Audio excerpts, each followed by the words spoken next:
Hey guys, how's it going? It's your boy Cozy coming at you with an epic One Piece battle between the Warlords and the Yonkos. We have Gecko Moria taking on the King of the Beast, Kaido, in an epic battle here. We're trying to see who is going to be the determination. I think trying to figure out who's going first and who's going second.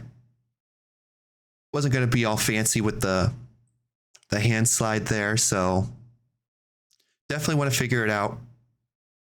I think in this instance, we want to go first, but we'll see what the player order looks like here shortly.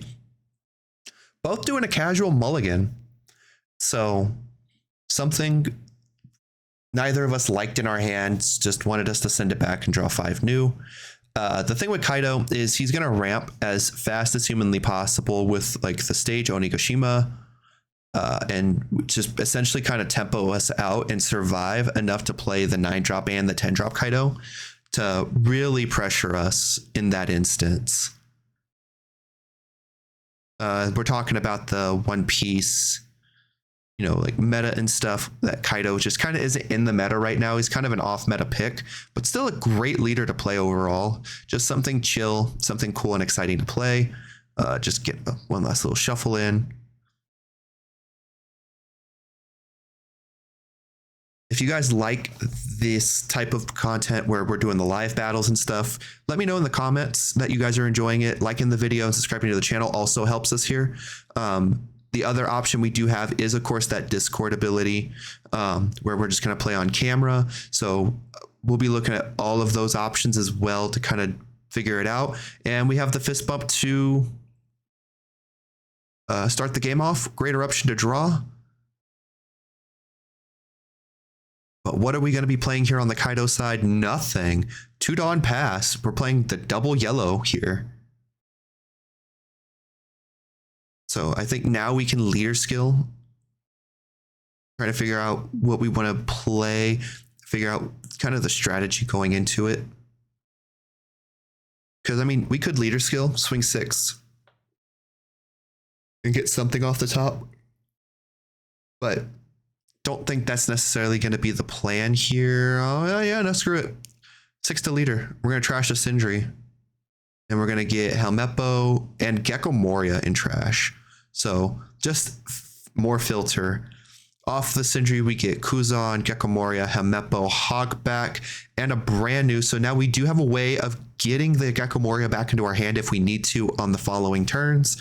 And that really just kind of puts a clock on Kaido here. What is the plan here?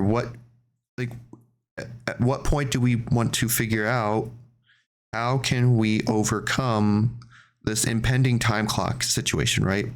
So what is the strategy? We definitely need the stage, Onigashima. But we're going to start with 5k to life.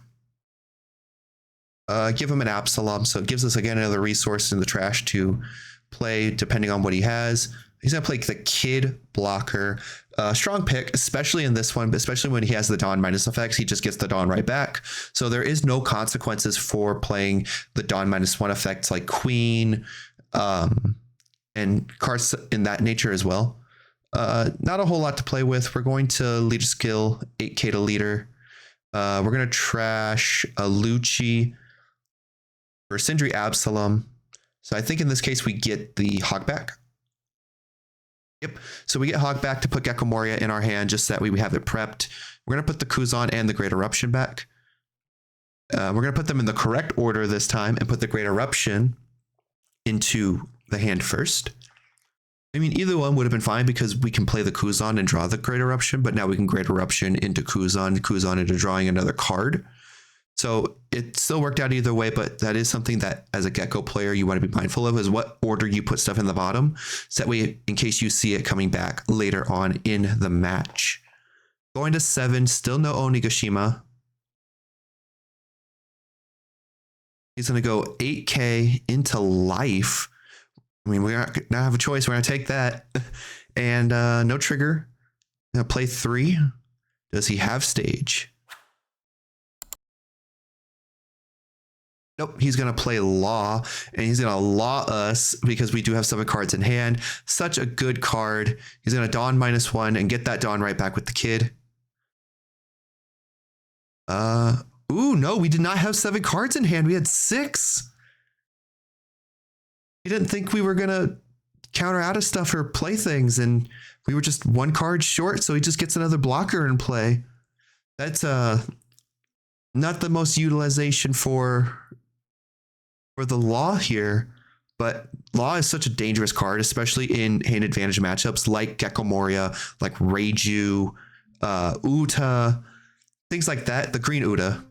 So just worrying more so about how you're going to manipulate the Law in that case. Just 5 with Hogback. He's going to give up a Law for 6. 6 into lead. He's going to give up the block. We're going to skill. Crash that to get an Absalom and a Lucci. So Absalom, Lucci, Sabo, and trash officially. He's going to give up the block. I think either way he's going to give up the block. So yeah, we're just going to grab an Absalom just because we can. Not using the effect because there is nothing for us to KO. Pay 4 for Kuzan, draw, and have just an impending board presence for the next turn, passing it back. He's going to have some way to deal with the Kuzan. I don't think he does necessarily. We're at 4 life. He could poly. I think poly here would be the option in order to KO. I think it is based off of our life. So he could KO the Kuzan with poly if I remember correctly. That is the potential line.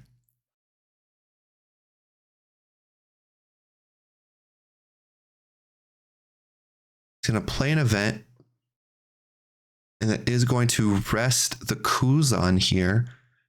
Of course, Dawn -1 throws Dawn in trash.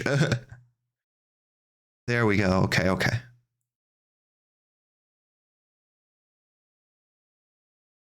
Yep, you do the Dawn -1 effect, get it back with the kid. So in reality, it is just a 1 Dawn event. He's going to swing into the Kuzan 9k. I don't think we have a way to save the Kuzan, but I mean, the Kuzan is like a pseudo blocker for us, so that saves our life just a little bit more. So great work on our part to let the Kuzan go, not give up our hand advantage. And so kind of what the strategy is now, we have 4 more Dawn to play with, rest them 4. Still no Onigashima. We're going to ulti page 1. That is a great strategy here. I think the kid's effect is only once per turn. Otherwise, we would have played it out. So we go to 9 Dawn. So do we have a cost reducer in hand? Because if we have a cost reducer in hand, we're going to Gecko Moria stuff. Yep, Ice Age the kid. Pay 8. Not pay 8. We're going to swing Absalom into the person first. He's going to block with the kid. Swing Hog back into life. That I'm taking that. Now we pay 8 for Gecko Moria. Put that there so we don't accidentally mix our life and our trash together. We're going to grab Lucci. We're going to grab Helmeppo.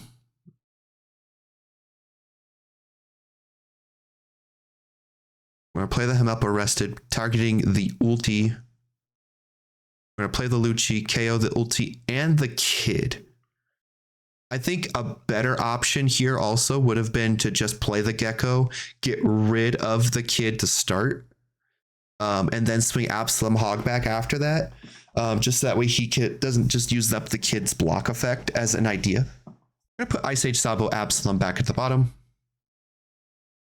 And we're going to swing 5k into leader. He didn't take it the last time. He's not going to take it this time either. Going down to 1 on the Kaido here. So Onigashima just not coming out for him to get him to the ramp, but he still hits the 10 Dawn curve anyway. So he gets to where he needs to be. So 9 Dawn Kaido, 10 cost Kaido, both of those are still in play. If I remember right, the 10 cost Kaido is the one that KOs everything on board. So that is definitely something to be worrisome about. The board wipe is going to be critical in this matchup here. And so we just need to be a little bit more worrisome of what consequences come from the 10 Dawn Kaido turn. But outside of that, I mean, it's 4 life to 1. We have 5-6 swings on board next turn. It's just going to be one of those situations where it's a rough part for him. Just he didn't see the cards he needed, but that doesn't mean he's not necessarily out, because he still, again, has that 9 cost Kaido, 10 cost Kaido. The 10 cost Kaido is really going to help him out here for the one that board wipes things. So there are a lot of options here. He's going to play 10. Here comes the Kaido. Nope. We're going to double queen. He's going to queen number 1 and queen number 2. He's going to do these separate, but he's just going to get the Dawn and stuff out of the way. So he's just going to block her up here and try to survive some extra swings. He gets rid of the Onigashima. I think he just drew into it too. Or TopHat, dang. And he's going to trash the other event he had in hand. And now he just has to start maybe trying to clear the board out. 5 into life, we're going to take it. I mean, we have the resource. Swinging into Hogback. Do we give up the Hogback here? Nope, we're going to counter out with Hogback. Hogback for Hogback. We're going to pass. So now he can survive 3 attacks before it's GG's. We're on 10 ourselves.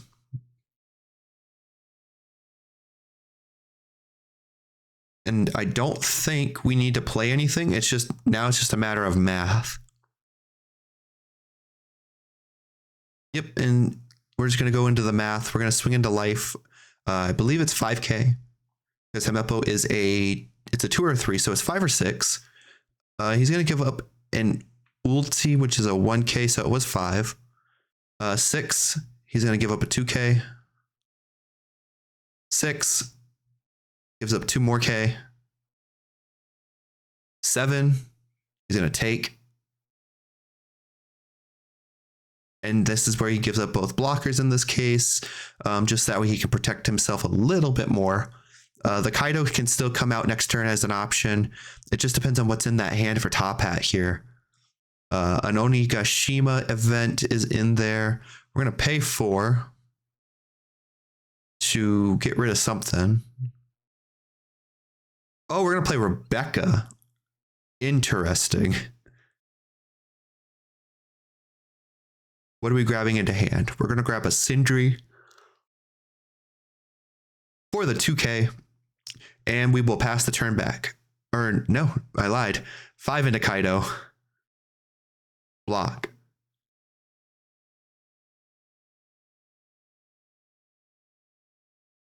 Nine into Kaido. Block. Yeah, he was trying to get rid of the queen, but queen's a 6K block. We only swung 5, so the queen survives. So now he does have 3 swings, but he needs 4 to beat us out. Technically 5, because we have the Rebecca blocker. So something just to be a little bit more worried about. He needs to play the Kaido. The Kaido could possibly save him as well, the board wipe one, just so that way he can deal with this board state. Because we're still sitting at 5 potential swings and a blocker for the crackback next turn. We have a ton of cards in hand. It's looking very, very difficult for the Kaido here, unless he plays the board wipe. I think the board wipe here is the only way he's going to win. And doesn't look like he has it because he's putting Dawn on characters. Swing to face. We will take.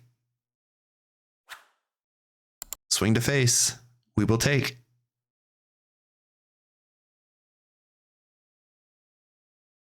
Pays 9.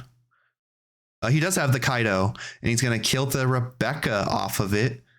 And then he's going to Dawn minus effect to give the Kaido rush.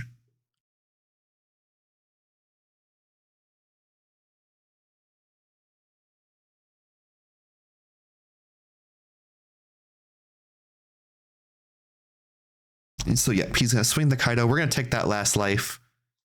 And, yep, he's going to call it there, GG's, because he knows we have the counter in hand and we have all these extra swings. So, great work on the Kaido coming back. He's going to swing 5. And there's not much we can do after that. So we are going to get it back on the crackback. We're going to play Gecko and stuff like that. We had all this counter.